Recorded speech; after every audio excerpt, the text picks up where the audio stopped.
नमस्कार, आप देख रहे हैं ब्लास्ट लाइव, देखते हैं आज के मुख्य समाचार। धन्यवाद साथियों। जय हिंद, जय मजदूर। जिंदाबाद,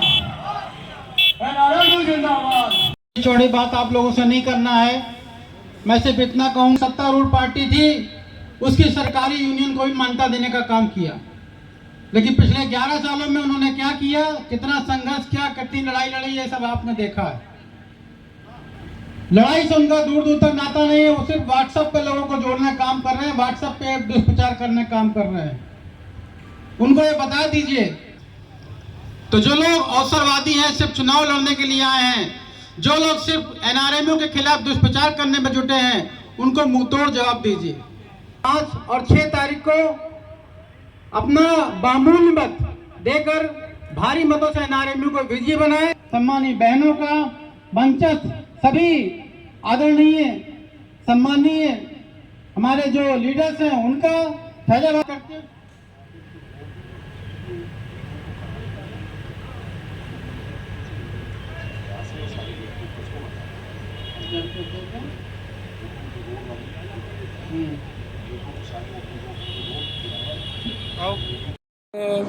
नार्दर्न रेलवेमेंस यूनियन की फैजाबाद शाखा ने यहाँ एक कार्यकर्ता संवाद रखा था, जिसमें मेरे साथ मैं शिव गोपाल मिश्रा हूँ, ऑल इंडिया रेलवेमेंस फेडरेशन और नार्दर्न रेलवेमेंस यूनियन का महामंत्री हूँ।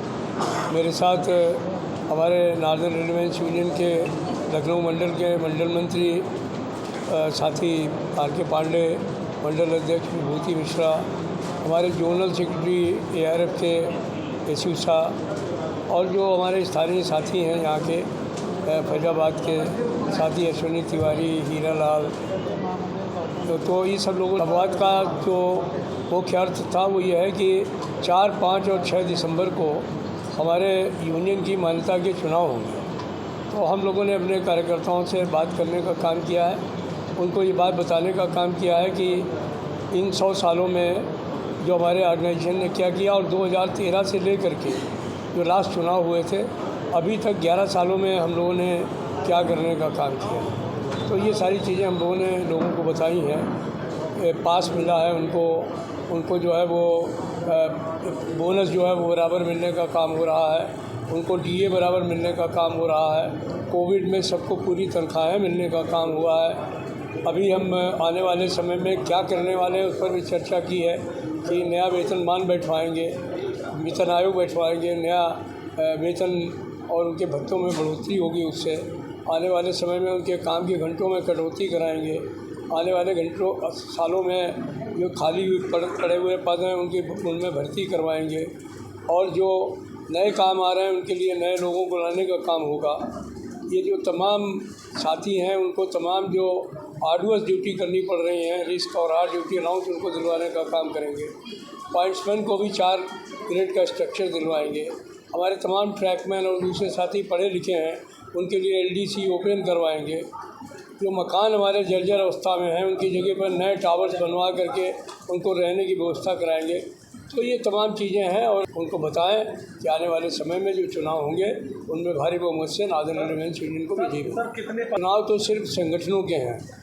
नार्दर्न रेलवे में हमारी अकेली यूनियन है जो चुनाव लड़ रही है। दूसरे भी लोग हमारे विरोध में चुनाव लड़ेंगे तो उनकी भी कुछ 3-4 की संख्या होगी। मुझे लगता है कि 4-5 संगठन जिन्होंने नॉमिनेशन दाखिल किए हैं वो लोग सब चुनाव मैदान में होंगे।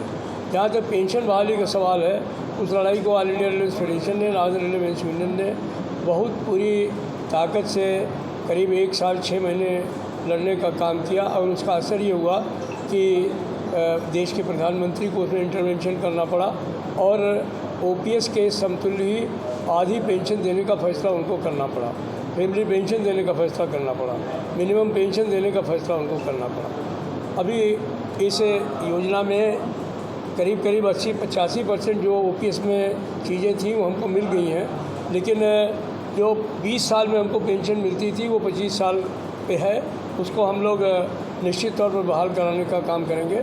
और एक ये भी है कि रिटायरमेंट के समय अभी सिर्फ 6 महीने की तनख्वाह मिल रही है, उसको भी आने वाले समय में हम कम से कम 30 महीने कराने का काम करेंगे। संगठन के इस समय घर में बैठने की ज़रूरत नहीं है।